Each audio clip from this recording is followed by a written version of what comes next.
by the way. Josh Scott is. We welcome you back into Pioneer Basketball with Coach J.T. Burton. The Pioneers have a 2-0 week last week, hoping to go 2-0 this week with Carson Newman and Coker. Hello, everyone. I'm Brian Staten, joined by the Coach J.T. Burton. The Pioneers 2-0 last week. You talked a little bit about needing to probably set some type of standard, some type of a tone going into the final 2 weeks. So last week was one of our biggest weeks, and the biggest reason that it was because we had fallen to a couple of those teams as well, except for Anderson, Mars Hill, and then the week coming up. But a Mars Hill game that you really wanted to get back into just because of they led the entire game. Emotionally, you got back into it, you took a lead, and then the dagger with Jayshon Brooks knocking down a three. So a huge week last week for you to go 2-0. Yeah, it was. It was really big because, it was one of the, we got to take care of our own business in order to position ourselves to be in the top four. And that's what we've done. We was able to do that. We was able to win the game against Mars Hill, and that was huge. Let's take a look at the highlights. Tusculum and Mars Hill jump right into them. A Mars Hill team that, my goodness, Vic Fenora, I don't know how many people out there are already voting for Coach of the Year. The job that he has done with Mars Hill, probably solidifying them into the tournament. So a big game midweek at Pioneer Arena. Yeah, it was. They came out ready to go. They made some big threes. We did a really good job adjusting, but as you see, they made a three in the corner. They at that first half was pretty tough on us. You see us missing assignment. They getting a wide open dunk.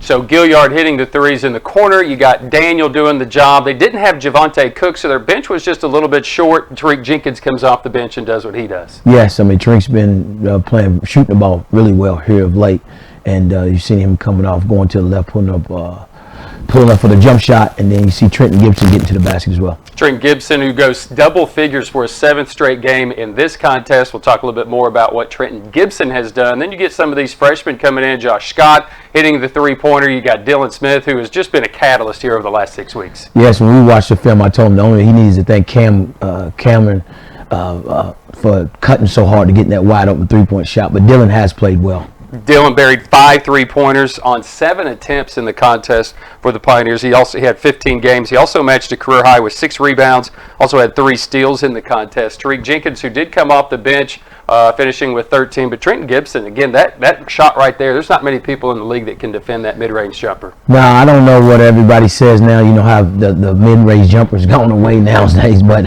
Trenton Gibson has brought his back. He does a really good job of getting himself in the right spot. And you see Zach Dixon doing the same thing.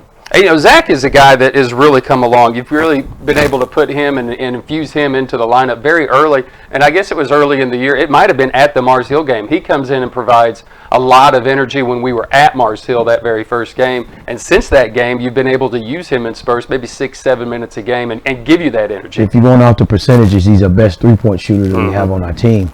He does a really good job of staying with himself, making open shots, and that's what we want him to do. Defensively, he's gotten 10 times better, and that's what's helped. In the second half, Pioneers start to pull away. You really did a nice job defending Jayshon Brooks. He was really a guy that worried about going in. You didn't really allow him to get going. We're not going to see a lot of highlights from him, mostly because there's not a lot from Jayshon Brooks. No, we did a really good job of keying on, especially the second half. We took his strength away, and that's getting wide open shots, especially going one-on-one. Guy that finishes the best with contact, Tariq Jenkins. You get to the free throw line. Another thing that you guys did, you went 13 of 13 at the free throw line. Yeah, that's been huge. Compared to last year to this year, it's not even close. We're shooting, I think, as a team up in 72%. So being able to close games out is really good for us. So about this point in the game, Brooks does hit a three, but about this point in the game, you use a 14-5 run, getting to the free throw line and finishing. You're finishing off possessions as well. Trenton Gibson doing it right here. That was kind of the exclamation point. Yeah, it was really good, man. Trenton done a good job. I told him to keep the ball, him and Dylan, because they're best free throw shooters. Keep the ball in their hand, and you've seen he's getting to the basket to seal the game. So the Pioneers get the victory against the Mars Hill Lions. They win at 80-66, avenge last month's January loss, I should say, on basically a buzzer beater by Jayshon Brooks, 67-66.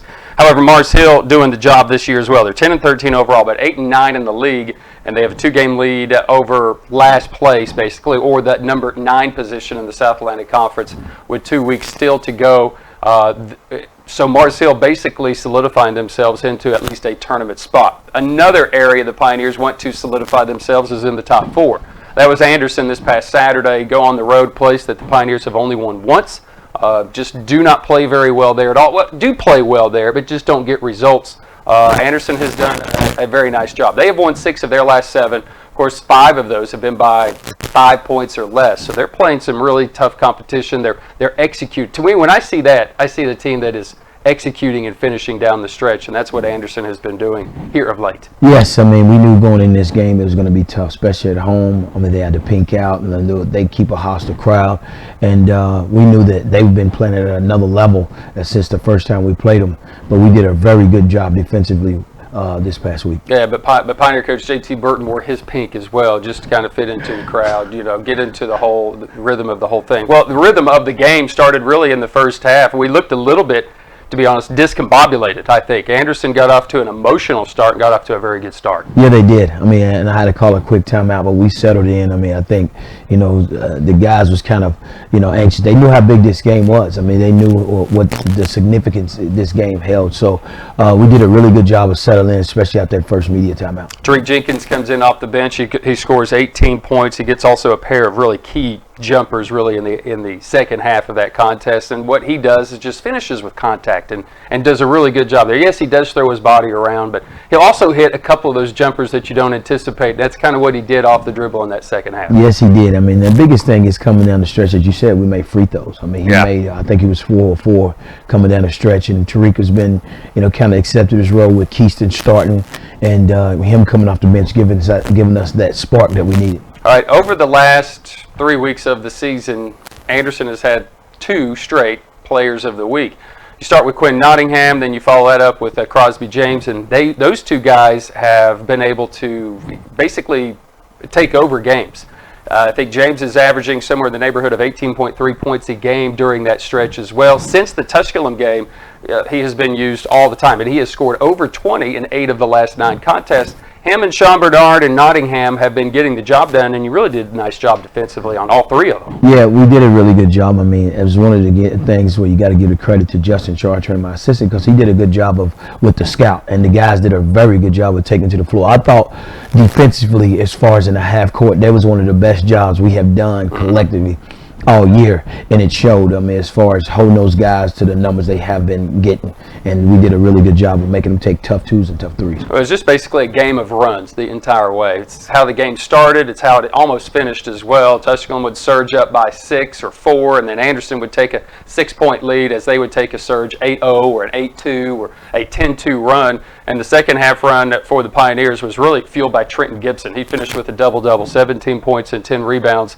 At first, maybe around the 12-minute timeout, you kind of get that little bit of a surge right there. Hit a couple of shots. Dylan, I think, hit a 3 in that stretch as well, and that really separated you in the rest of the game. Yeah, we did. I mean, they made a run. If you remember, Caleb Hotnet, it was the last, the shot clock was going down, and Caleb took a shot, which was a practice shot, and I tell him it all the time. I mean, it was less enough for it to go in, but, with Dylan making shots and Tariq, Tariq only took 10 shots. He wasn't a volume shooter, and he had a nice percentage, and everybody kind of collectively played well. The Hodnet shot we're talking about with the shot clock winding down, he's telling him to shoot it, and I don't know that Hodnet was hearing him or what was going straight away, but it was the shot of the game, the 3-pointer from straight away that kind of gave you some breathing room right there.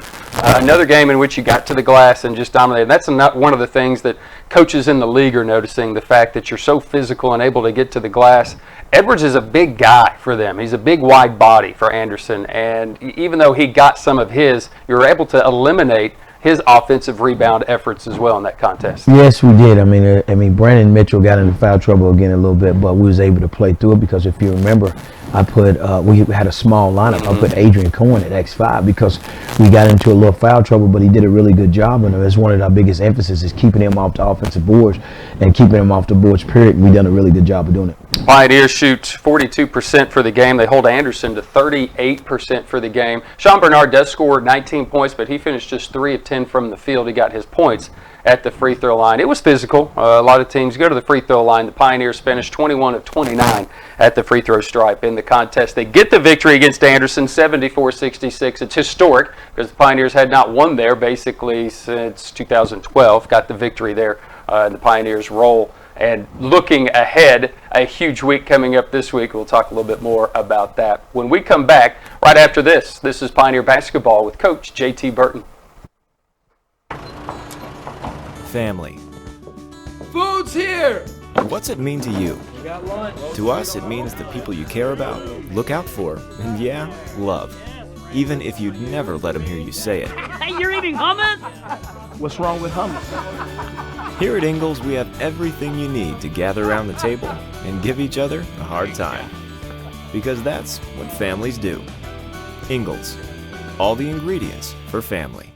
Welcome you back into Pioneer Basketball with Coach JT Burton. If you think last week was important, wait till you look at what's going on this week right now. It's a Pioneer basketball team that if you want to stay in the top four, you got to take care of business. And I guess two teams this week that we faced, we didn't do, I guess, as good a job as we've done here over the last couple of weeks. Let's just be honest. Yes.